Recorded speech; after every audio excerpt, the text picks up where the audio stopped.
What's up, everybody? Paul here from the Hoops Crew, and bear with me because my voice is shot to bits. I was at the Geelong and Hawthorn game. We saw the Cats get up by 7 points. I screamed, I shouted, I came home. I did 3 hours of post-game live. I finished that at 1 a.m. I rewatched the game, and now I'm here to react to it at the ungodly hour of about 4 a.m. at this particular point. I'm absolutely spent, but I needed to get my thoughts out there about this one. There's so much to discuss from this particular matchup. And at the end of the day, what we are mostly here to celebrate is the fact that the Cats got the win 86-79. That's 12 goals, 14-86, beating the Hawks 11-13, 79. We killed them with efficiency. As simple as that. Thank you, everyone, for having tuned in, shared all your thoughts with Postgame Live this week and discussed it. We've seen the social. Everyone's really excited. It's been a fantastic one. We're going to dive into this game in a great deal of depth. But first, let's take a word from our sponsor. The Hoops Crew Media Network is proudly sponsored by Cyril Cook Florist. Visit them at shop 1211 Leather Street in Breakwater. Phone them on 035 222 2244 or visit their website at www.cyrilcookflorist.com.au and use the offer code GOCATS in the voucher field at checkout to get 20% off your next online purchase. Thank you, Cyril Cook Florist, as always, for your ongoing support of the Hoops Crew and all we get up to. Now, let's take a look at the worm here that tells the story of the game. And as you can see, despite it getting close at different points and the margin being pretty tight at the end of the day, as you can see, the Hawks never got beyond a single point lead that they had over us during the first quarter. And from that point, Geelong largely controlled it. Certainly at different stages of the game, Hawthorn started to arm wrestle some momentum back. And you can see they got dangerously close in that final term, drawing level with us. But we did have this game in hand. We were absolutely the better team on the day. That is not to say there weren't hiccups, areas for opportunity, and certainly moments that Hawthorn, had they capitalized, we might have been talking about a different result. But Geelong, as I said, killed them with efficiency. That's all this game boils down to. And if we take a look at the team stats, that will be best highlighted in the fact that disposal-wise, they had us covered completely and utterly. Like, we were well below our average, Hawthorn above their average. They smashed us in that regard. They possessed the ball much more. We'll talk about the efficiency stats in a second because their disposal efficiency was greater than ours. Where it really matters is this efficiency inside 50. But you can see free kicks, they won more. I'm going to take a moment here to acknowledge the Hawthorn supporting crowd on the day who were hooting and hollering like they were being crucified by the umpires. There's the numbers. Jam that one. We'll Bailey Smith Burge you at this point. The hit-out count, they had it covered. The clearances, pretty equal across the ground, so no big deal there. Centre clearances and stoppage clearances, that's a pretty typical story for Geelong. Contested possessions, uncontested. Obviously contested, great Geelong, fantastic at the coalface. Hawthorn got a lot more uncontested stuff. More turnovers from the Hawks. That links into my efficiency point. Possession, no worries. There was a bit of uncontested marking going on at different stages, especially early on as they were trying to find a way out of Geelong's forward half press that, similar to what Port Adelaide implemented last week. Marks inside 50, contested marks. Like, all of this is relatively straightforward and obvious for people. But what ultimately proved to be the difference here, and I highlighted it a little bit here when I was talking about the I've lost where it's gone. Anyway, we'll go back to the efficiency inside 50 because that is the real key point that I want to hone in on here. 69.6%. That is absurd. 7 out of every 10. We'll round that off to the nearest whole number. 70%. 7 out of every 10 attempts proved to be fruitful. It's crazy. That's such a high level of efficiency, and Geelong's is already pretty high with its average being 54.7. Hawthorn's 48.3. Hawthorn were up. Geelong were even higher. Like, their disposal around the ground, that number I think is quite heavily inflated by some of that sideways and backwards ball that they implemented at different stages and the high handball count. I don't make a huge... I don't have any major concerns with that figure at all. Geelong's about in line with the seasonal average. Hawthorn's a little bit above, but yeah, I think it's the nature of the disposals that I think skews that number a little bit. The inside 50 efficiency is what ultimately set up this win for Geelong. We kill teams with efficiency. When we are on, that's how we win the game. It's not because we control the ball more than the opposition. It's because we are so lethal with it. And when we went forward, every single time, it felt like something was going to come from it.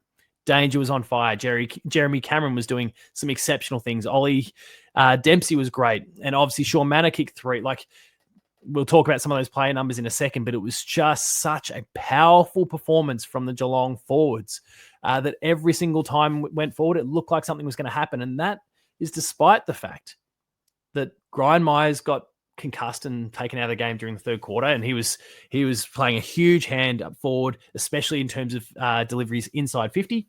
And then, of course, Ollie Henry had probably his worst game of the season. Shannon Neal didn't do a hell of a lot and really fired up in the final quarter, but was otherwise pretty well held and pretty well irrelevant up until that particular stage. It was the rest who just lit it up. Brad Close was important, weaving in and out of contests, tapping it on. Tyson Stengel had a great game where he didn't hit the scoreboard in terms of goals, but his goal assists and score involvements were fantastic. And obviously, had there been an extra 2 seconds in the game, he would have taken a mark and had a shot on goal, which he probably would have nailed. So the margin could have been a little bit greater again, and Tyson Stengel would have had a goal, probably rounding out his match. So if we take a look at some player stats, a lot of what I've just said will be reflected here in those figures.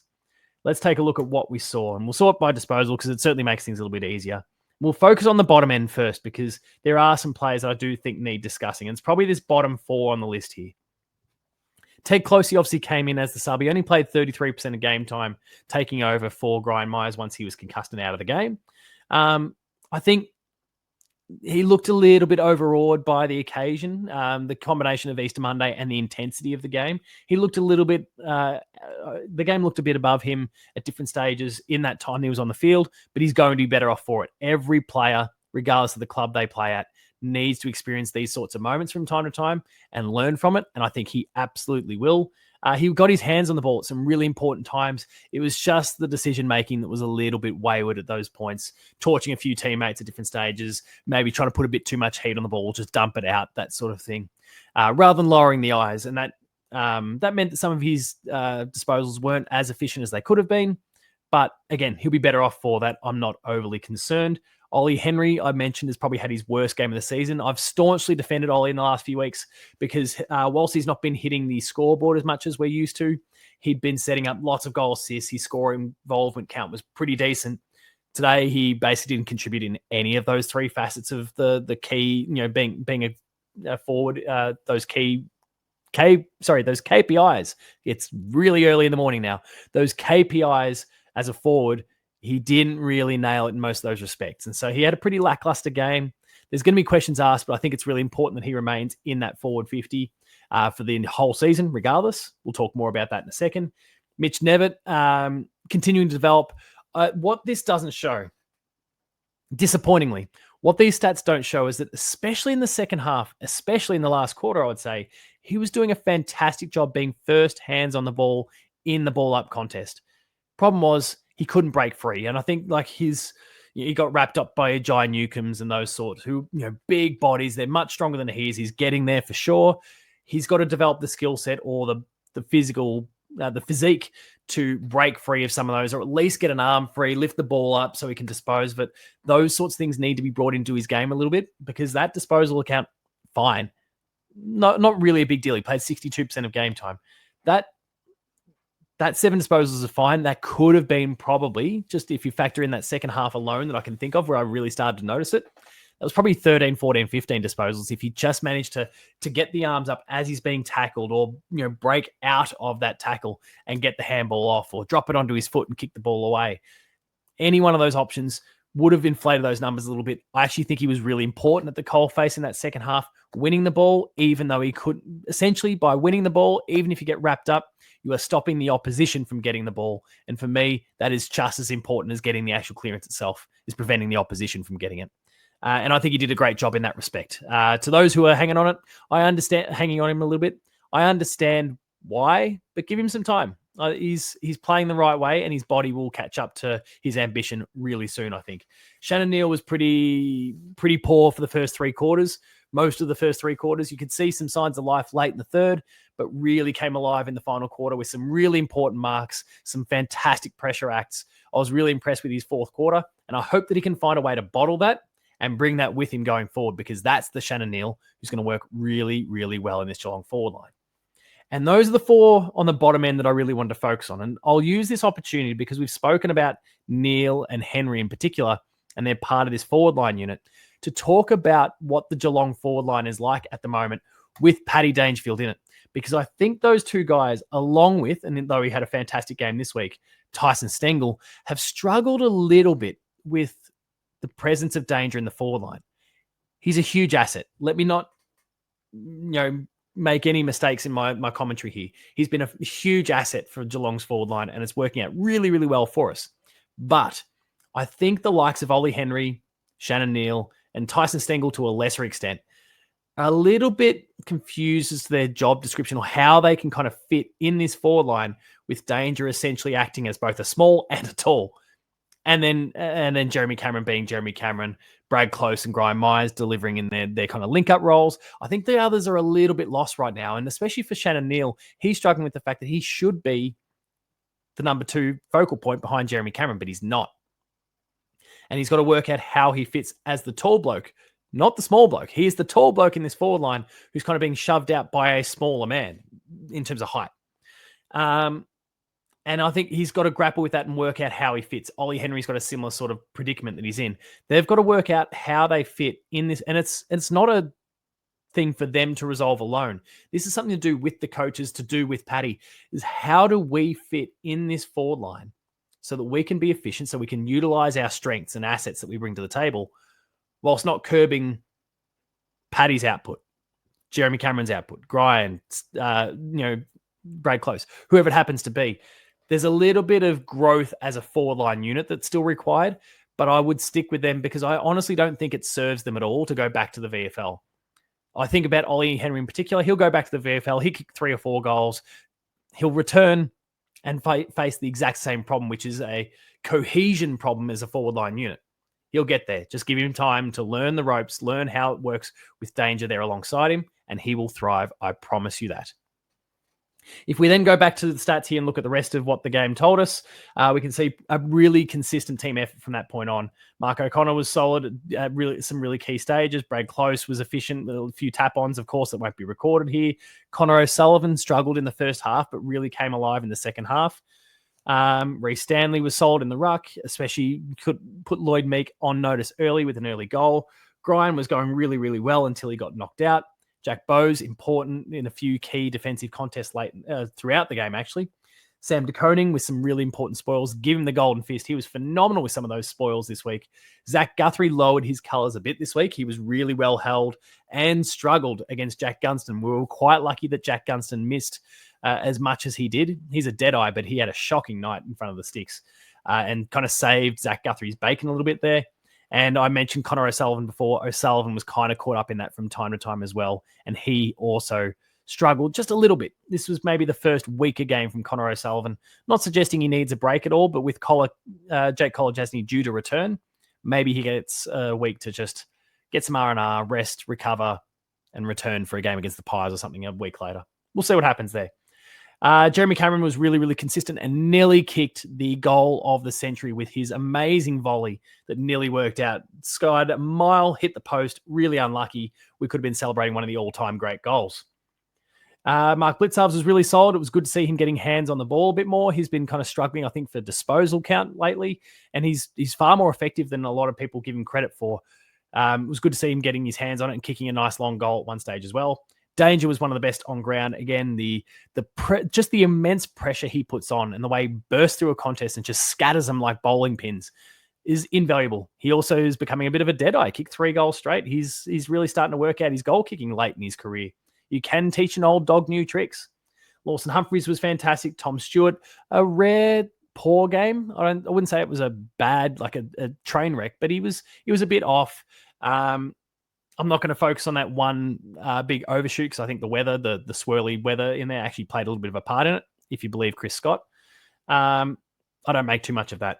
Sean Manor, fantastic, close to best on ground with 3 goals too, and could have done a lot more. There was a few moments there where he maybe bit off a smidge more than he could chew, was maybe feeling his vibes a little bit at the time and got wrapped up holding the ball. Could have potentially even kicked 5 or set up a few more goal assists in the process. So he was great. Tyson Stengel, especially when Brian Myers went off, stepped up to the plate as a really important link man, and I was happy with what he contributed. Nice step in the right direction for Tyson Stengel.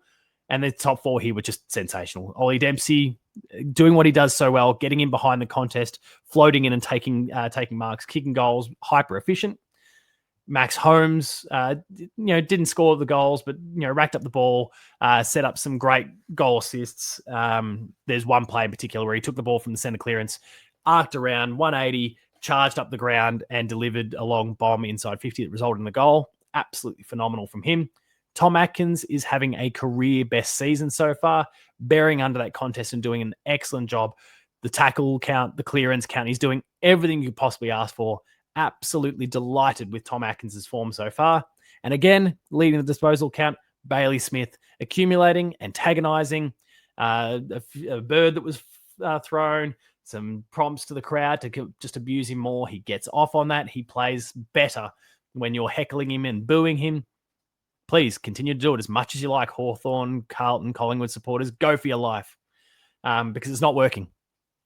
He's having a great season so far and fit in perfectly as a Cat. So those are my thoughts. Again, the Cats getting the job done. 12-14-86, beating the Hawks 11-13-79. Let me know in the comments what you think about this game. What worked, what didn't. What do you think about some of those players I was highlighting before? The